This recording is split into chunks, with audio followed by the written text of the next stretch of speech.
ഈ 2024 പാർലമെന്റ് തെരഞ്ഞെടുപ്പിൽ കേരളത്തിൽ 20 മണ്ഡലങ്ങളുടെ ആ ഒരു സർവേ റിപ്പോർട്ട് ശരിക്കും കേരളത്തിൽ എന്തായിരിക്കും ഇത്തവണ സംഭവിക്കാൻ പോകുന്നത്?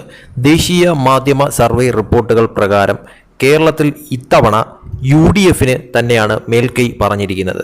അതായത് കഴിഞ്ഞ തവണത്തെ ആ ഒരു 19 സീറ്റുകളോ അല്ലെങ്കിൽ അത് 20 ആക്കാനോ ഒന്നും തന്നെ UDFന് സാധിക്കത്തില്ല എന്നും ആ ഒരു തരംഗം എന്തായാലും ഇത്തവണ ഇല്ല എന്നും അതിൽ നിന്നും അതായത് കഴിഞ്ഞ തവണ നേടിയ 19 സീറ്റുകളിൽ നിന്നും നല്ല രീതിയിലുള്ള സീറ്റ് കുറവ് ഇത്തവണ സംഭവിക്കാമെന്നും അത് 15-ൽ താഴെ പോയാലും അത്ഭുതപ്പെടാനില്ലാന്നും എന്നുള്ള തരത്തിൽ തന്നെയാണ് ആ ഒരു സർവേ റിപ്പോർട്ടുകൾ പുതുതായി പുറത്തു വരുന്നത്.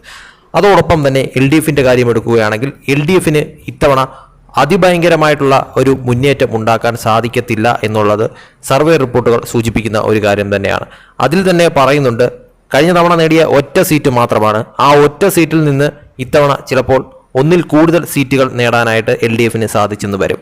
അത് LDFനെ സംബന്ധിച്ചിടത്തോളം കേരളത്തിലാണ് അവർക്ക് അത്രത്തോളം ഒരു പ്രാധാന്യമുള്ളത്. ആ കേരളത്തിൽ പോലും അവർ വിചാരിച്ച കണക്കുള്ള സീറ്റുകൾ ഉയർത്താനായിട്ട് ഇത്തവണ സാധിക്കത്തില്ല എന്നുള്ള തരത്തിൽ തന്നെയാണ് സർവേ റിപ്പോർട്ടുകൾ സൂചിപ്പിക്കുന്നത്. ഇനി BJPയിലേക്ക് വന്നു കഴിഞ്ഞാൽ BJPയിലാണ് ഒരു ട്വിസ്റ്റായിട്ട് അവിടെ നിലനിർത്തിയിരിക്കുന്ന സംഭവം എന്ന് പറയുന്നത്. കാരണം ദേശീയ മാധ്യമ സർവേകളിൽ പലതിലും പറയുന്നത് BJP ഇത്തവണ കേരളത്തിൽ അക്കൗണ്ട് തുറക്കുമെന്ന് തന്നെയാണ്. അത് മാത്രമല്ല അപ്രതീക്ഷിതമായിട്ടുള്ള ഒരു മുന്നേറ്റം BJPക്ക് ഇത്തവണ കേരളത്തിൽ ഉണ്ടാകാനായിട്ടും സാധ്യതയുണ്ട്. പ്രതീക്ഷിക്കാത്ത ഒരു മണ്ഡലത്തിൽ വോട്ട് ഷെയർ നല്ല രീതിയിൽ ഉയരാനും ചിലപ്പോൾ ആ മണ്ഡലത്തിൽ വിജയിക്കാനും സാധിക്കുമെന്നുള്ള തരത്തിലുള്ള റിപ്പോർട്ടുകളാണ് പുറത്തു വരുന്നത്. അതായത് BJP പ്രതീക്ഷ വയ്ക്കുന്ന മണ്ഡലങ്ങൾ എന്ന് പറയുന്നത്, വിജയിക്കുമെന്ന് പ്രതീക്ഷ വയ്ക്കുന്ന മണ്ഡലങ്ങൾ എന്ന് പറയുന്നത് തിരുവനന്തപുരവും തൃശ്ശൂരും തന്നെയാണ്. അതല്ലാതെ BJPക്ക് വളരെ നല്ല രീതിയിലുള്ള തേരോട്ടം നടത്താൻ സാധിക്കുന്ന മണ്ഡലങ്ങൾ ടോട്ടൽ എടുത്തു കഴിഞ്ഞാൽ 6 മണ്ഡലങ്ങളോളം BJPക്ക് ഒരു ത്രികോണ പോരാട്ടം നടത്താനായിട്ട് സാധിക്കുന്ന ഒരു കാര്യം തന്നെയാണ് കേരളത്തിൽ. ആ 6 മണ്ഡലങ്ങളിൽ പ്രതീക്ഷിക്കാത്ത ഒരു സ്ഥലത്ത് BJPക്ക് ഒരു അട്ടിമറി വിജയമോ അല്ലെങ്കിൽ ഒരു അട്ടിമറി നേട്ടമോ വോട്ടുകളിൽ കാര്യമായിട്ടുള്ള ഒരു വർധനവോ സംഭവിക്കാം എന്നുള്ള തരത്തിൽ തന്നെയാണ് കണക്കുകൾ സൂചിപ്പിക്കുന്നത്. തൃശ്ശൂരും തിരുവനന്തപുരവും മാറ്റി നിർത്തിയാൽ പിന്നെയുള്ള സ്ഥലങ്ങൾ എന്ന് പറയുന്നത് ആറ്റിങ്ങൽ, അതുപോലെ തന്നെ ആലപ്പുഴ, പത്തനംതിട്ട, പാലക്കാട് തന്നെയാണ്. ഈ 4 സ്ഥലങ്ങളിൽ ഏതെങ്കിലും ഒരു സ്ഥലത്ത് BJPക്ക് പ്രതീക്ഷിക്കാത്ത അളവിലുള്ള വോട്ട് ഇത്തവണ കൂടുമെന്ന് തന്നെയാണ് പറയുന്നത്. ഇതിൽ ആറ്റിങ്ങൽ നോക്കിക്കഴിഞ്ഞാൽ ആറ്റിങ്ങൽ BJPക്ക് കഴിഞ്ഞ പ്രാവശ്യം കിട്ടിയത് 2.5 ലക്ഷത്തോളം വോട്ടുകളാണ്. അവിടെ ഇത്തവണ വോട്ട് ഉയരാനായിട്ടുള്ള സാധ്യത നിലനിൽക്കുന്നുണ്ട്. മുരളീധരനാണ് അവിടെ മത്സരിക്കുന്നത്. അത് എത്രത്തോളം സാധ്യമാകും, അവിടെ ഒരു അട്ടിമറി നടത്താൻ സാധ്യമാകുമോ എന്നുള്ളത് കാത്തിരുന്ന് കാണേണ്ട കാര്യം തന്നെയാണ്. രണ്ടാമത്തേതായിട്ട് പാലക്കാട് എടുത്തു കഴിഞ്ഞാൽ പാലക്കാടിൽ BJPക്ക് കഴിഞ്ഞ പ്രാവശ്യം കിട്ടിയ വോട്ടുകൾ എന്ന് പറയുന്നത് 2,20,000 അടുപ്പിച്ചുള്ള ഒരു വോട്ടുകളാണ്.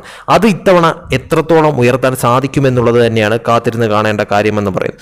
മൂന്നാമത്തേത് പത്തനംതിട്ട കഴിഞ്ഞ പ്രാവശ്യം BJPക്ക് വലിയൊരു തേരോട്ടം നടത്തിയ ഒരു സ്ഥലമാണ്. അതിനു മുന്നേ BJPക്ക് അത്രത്തോളം സ്വാധീനമില്ലായിരുന്ന ഒരു സ്ഥലം ഒരു A ക്ലാസ് മണ്ഡലമാക്കി മാറ്റിയത് കഴിഞ്ഞ പ്രാവശ്യമാണ്. കഴിഞ്ഞ പ്രാവശ്യം നേടിയത് ഏകദേശം 3 ലക്ഷം അടുപ്പിച്ചിട്ടുള്ള വോട്ടുകളാണ്. അവിടെ ഇത്തവണ നിൽക്കുന്നത് അനിൽ ആന്റണിയാണ്. അനിൽ ആന്റണിക്ക് ക്രിസ്ത്യൻ വോട്ടുകൾ, ക്രൈസ്തവ വോട്ടുകൾ ഇത്തവണ എത്രത്തോളം ലഭിക്കുമെന്നത് ഒരു വലിയ ട്വിസ്റ്റായിട്ട് നിലനിൽക്കുന്ന കാര്യം തന്നെയാണ്. അങ്ങനെ ഒരു നേട്ടം കൊയ്യാനായിട്ട് അനിൽ ആന്റണിക്ക് സാധിക്കുമോ എന്നുള്ളത് കണ്ടറിയേണ്ട കാര്യം തന്നെയാണ്. പിന്നെ ഉള്ളത് ആലപ്പുഴയാണ്. ആലപ്പുഴ ഈ 3 സ്ഥലങ്ങൾ വെച്ച് നോക്കുമ്പോൾ BJPക്ക് A ക്ലാസ് മണ്ഡലമായിട്ടുള്ള ഒരു സ്ഥലമല്ല. അവിടെ പക്ഷേ നിൽക്കുന്നത് ശോഭാ സുരേന്ദ്രൻ ആയതുകൊണ്ട് തന്നെയാണ് അവിടെ ഒരു ത്രികോണ പോരാട്ടവും ഹൈലൈറ്റ് ആയിട്ടുള്ള ഒരു മണ്ഡലമായി മാറുന്നതും. ആലപ്പുഴയിൽ BJPക്ക് ഏകദേശം 1,90,000-ഓളം വോട്ടുകൾ ഉള്ള സ്ഥലമാണ്. അവിടെ ഇപ്പോൾ ശോഭാ സുരേന്ദ്രൻ നിൽക്കുന്നത് കൊണ്ട് തന്നെ തീർച്ചയായിട്ടും അവിടെ ഒരു കടുത്ത പോരാട്ടമാണ് നടന്നിരിക്കുന്നത്. ത്രികോണ പോരാട്ടം തന്നെയാണ് വ്യക്തമായിട്ട് അവിടെ നടന്നിരിക്കുന്നത്. അതുകൊണ്ട് തന്നെ വോട്ടുകൾ പല രീതിയിൽ മറിയാമെന്നുള്ളത് തന്നെയാണ് കണക്കുകൾ സൂചിപ്പിക്കുന്നത്. ആലപ്പുഴയിൽ ശോഭാ സുരേന്ദ്രൻ ഇത്തവണ വലിയ ഒരു വോട്ട് ഷെയർ ഉയർത്തിയാൽ തന്നെയും അതിൽ ഞെട്ടലുണ്ടാക്കുന്ന കാര്യം തന്നെയാണ്. അത് തീർച്ചയായിട്ടും ഈ പറയുന്ന കോൺഗ്രസിനും കമ്മ്യൂണിസ്റ്റിനും ഒരുപോലെ തിരിച്ചടി ഉണ്ടാക്കുന്ന കാര്യം തന്നെയാണ്.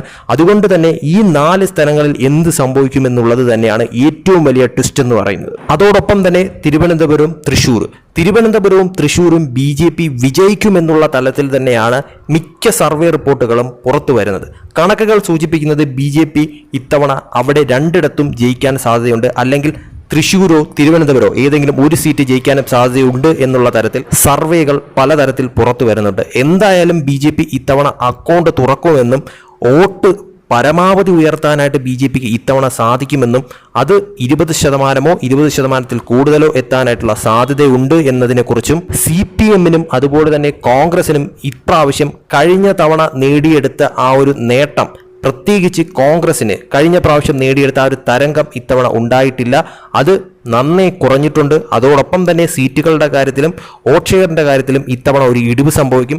LDFന്റെ കാര്യം എടുത്തു കഴിഞ്ഞാലും LDFന് കഴിഞ്ഞ പ്രാവശ്യവും വലിയൊരു നേട്ടം ഉണ്ടാക്കാൻ സാധിച്ചിട്ടില്ലായിരുന്നു. അവർക്ക് ഒരു സീറ്റിൽ ഒതുങ്ങേണ്ടി വന്നതാണ്. പക്ഷേ ഇപ്രാവശ്യവും അത് വലിയ തോതിൽ ഒരു വർധനവ് ഉണ്ടാക്കാനായിട്ട് അവർക്ക് സാധിക്കത്തില്ല. വോട്ടിന്റെ കാര്യത്തിലായാലും സീറ്റിന്റെ കാര്യത്തിലായാലും അവർക്ക് പരിമിതമായിട്ടുള്ള ഒരു അളവിൽ അവർക്ക് സീറ്റും വോട്ടും ഒതുങ്ങേണ്ടി വരുമെന്നുള്ള തരത്തിൽ തന്നെയാണ് കണക്കുകൾ സൂചിപ്പിക്കുന്നത്. പക്ഷേ BJPയുടെ കാര്യം തന്നെയാണ് അവിടെ ഏറ്റവും വലിയ ഹൈലൈറ്റ്. തീർച്ചയായിട്ടും അവർക്ക് ഇത്തവണ അക്കൗണ്ട് തുറക്കാൻ സാധിച്ചു കഴിഞ്ഞാൽ അത് വലിയൊരു നേട്ടം തന്നെയാണ്.